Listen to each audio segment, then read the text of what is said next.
What's up everybody, this is Ricardo with Parts People. Thanks for tuning in. Today we're going to talk about solid state drives. Unlike the old school hard drive or HDD, solid state drives have no spinning platter, so they're not susceptible to the same mechanical failures. However, they're not bulletproof. Electrical surges or power issues can lead to corrupt file systems, which can also lead to "This is your fault."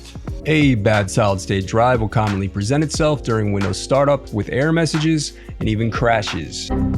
They also have limited read-write cycles, so their lifespan might really depend on how often they're used.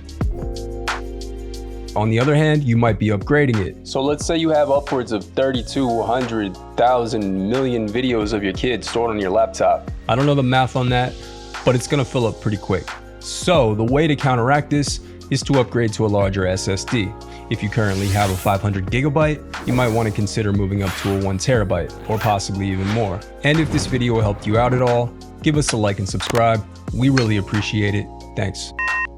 Parts People tutorials. Upgrade or repair your Dell. Need the part? Find it here. Alright, tools. I used a Phillips #1 for this repair. If you don't have one and you need one, I'll leave a link for that as well as your Dell replacement parts down below. First, unscrew and gently pry apart the bottom base cover. Real quick, I just want to mention that I referenced the Dell owner's manual when I perform these repairs. You might have found a way that works better and faster for you. So if you did, tell us how you did it below. Then to avoid electrical damage, disconnect your battery. And now for the M.2 solid state drives, just unscrew and pull out the mounting bracket assembly.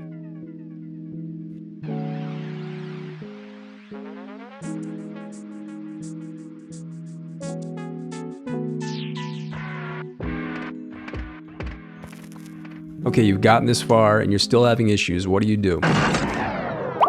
You can always reach out to us for diagnostics, repairs, upgrades, or anything else Dell related. We've specialized in Dell laptops for over 20 years, so if you need anything at all, link is. The reinstallation is as simple as retracing your steps in reverse. If you still need to purchase your replacement part, click here to visit our site and find it. And while over there, you can view our printable instructions that include